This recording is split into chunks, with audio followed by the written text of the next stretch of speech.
আজি আমাৰ কেবিনেটে উমৰাংচুত সংঘটিত যিটো মাইন দুৰ্ঘটনা সেই দুৰ্ঘটনাৰ সম্পৰ্কত সবিশেষ কথা পাতে আৰু যিসকল অফিচাৰ ফিল্ডত আছিলে তেওঁলোকৰ পৰা এটা সুদীৰ্ঘ প্ৰেজেণ্টেশ্যন লয় বৰ্তমান পৰিৱেশৰ ওপৰত।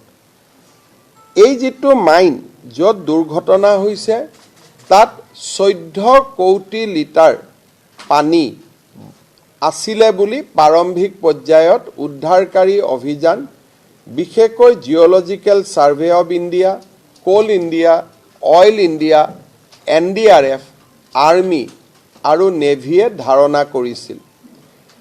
এই 14 কোটি পানীৰ ইতিমধ্যে আমি 4 কোটি পানী মাইন্সটোৰ পৰা ডি ৱাটাৰিং অৰ্থাৎ পানী আমি উলিয়াবলৈ সক্ষম হৈছোঁ। 11 কোটি লিটাৰ পানী এতিয়াও সেই কয়লাৰ খাতটোৰ ভিতৰত সোমাই আছে। আমি কেবিনেটে অফিচাৰসকলক সুধিছিলোঁ যে আপোনালোকৰ এই ডি ৱাটাৰিং কৰিবৰ বাবে কিমান দিন লাগিব। আজিৰ স্পীডত তেওঁলোকক 25ৰ পৰা 60 দিন পৰ্যন্ত ডি ৱাটাৰিং কৰিব লাগিব বুলি তেওঁলোকে আমাক জনায়। আমি তেওঁলোকক এই ডি ৱাটাৰিংসমূহ কৰি যাবৰ বাবে আৰু ভাৰতীয় সেনাবাহিনীক লগত ৰাখিবৰ বাবে আজি কেবিনেটে অনুমোদন জনায় যে in presence of Indian army and army engineers D watering process will continue টিল উই ৰিচ দ্য লজিকেল কনক্লুজন। আৰু টাৰ্গেটটো হ'ল যে 11 কোটি লিটাৰ পানী আমি খাতটোৰ পৰা উলিয়াব লাগিব। ইতিমধ্যে আমি 4টা মৃতদেহ উদ্ধাৰ কৰিছোঁ। 5জন লোক মাইন্সৰ ভিতৰত থকা বুলি সন্দেহ কৰা হৈছে। স্বাভাৱিকভাৱে 10 দিন হৈ যোৱাৰ পিছত তেওঁলোকৰ জীয়াই থকাৰ সম্ভাৱনা যথেষ্ট ক্ষীণ বুলি আমি ক'ব লাগিব। কেবিনেটে আজি আটাইকেইটা পৰিয়াললৈ 10 লাখ টকাকৈ এটা আৰ্থিক সাহায্য ঘোষণা কৰিছে। যাৰ আমি মৃত শৰীৰ পাইছোঁ তেওঁলোকৰ পৰিয়ালেও এই 10 লাখ টকা পাব আৰু যাৰ আমি মৃত শৰীৰ পোৱা নাই বা জীৱন্ত অৱস্থাত উদ্ধাৰ কৰিব পৰা নাই তেওঁলোকৰ পৰিয়ালেও এই 10 লাখ টকা লাভ কৰিব। গুৱাহাটী উচ্চ ন্যায়ালয়ৰ অৱসৰপ্ৰাপ্ত ন্যায়াধীশ ন্যায়মূৰ্তি শ্ৰীমতী অনিমা হাজৰিকাৰ নেতৃত্বত আজি কেবিনেটে এই গোটেই ঘটনাৰ এটা ন্যায়িক তদন্ত ঘোষণা কৰিছে। সম্পূৰ্ণ নিৰপেক্ষভাৱে উচ্চ ন্যায়ালয়ৰ অৱসৰপ্ৰাপ্ত ন্যায়াধীশ জাষ্টিছ অনিমা হাজৰিকাই এই গোটেই ঘটনাৰ তদন্ত কৰি 3 মাহৰ ভিতৰত চৰকাৰক প্ৰতিবেদন দিব আৰু চৰকাৰে সেইমতে কাৰ্যসূচী গ্ৰহণ কৰিব। কেবিনেটে ৰাজ্যৰ আৰক্ষী সঞ্চালক প্ৰধানক এই গোটেই ঘটনাৰ ফৌজদাৰী অনুসন্ধান কৰিবৰ বাবে ক্ৰিমিনেল ইনকুৱাৰী কৰিবৰ কাৰণে এটা SIT গঠন কৰিবৰ বাবে নিৰ্দেশ দিছে আৰু এই SITটোৰ কাম কাজো জাষ্টিছ অনিমা হাজৰিকা কমিটিয়ে মনিটৰ কৰিব।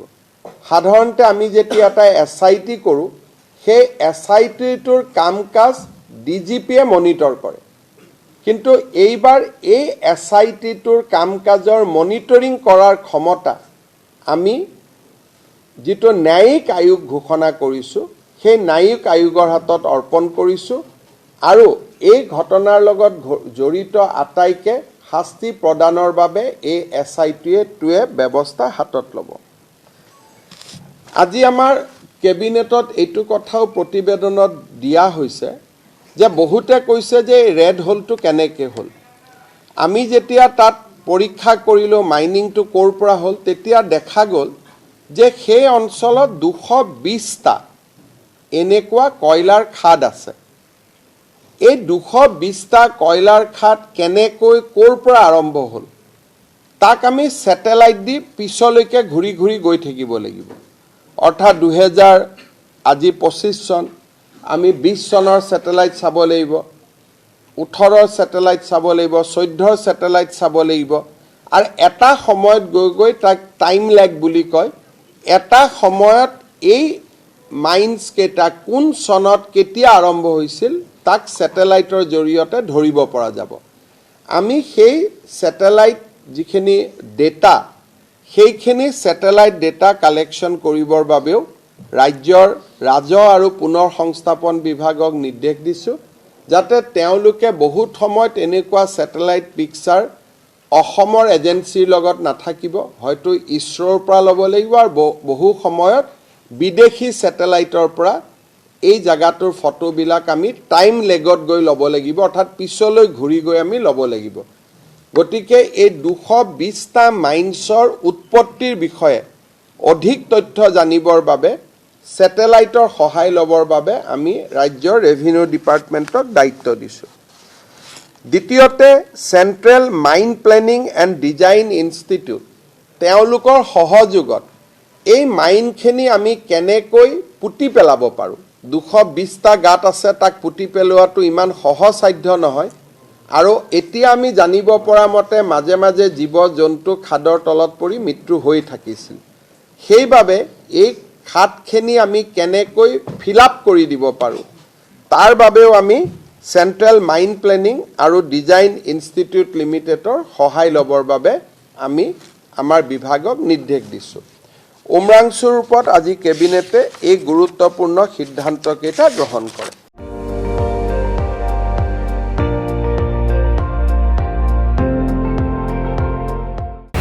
আপুনি চাই আছে ND24, সৰ্বশ্ৰেষ্ঠ নহয় সৰ্বোত্তমৰ দৌৰ।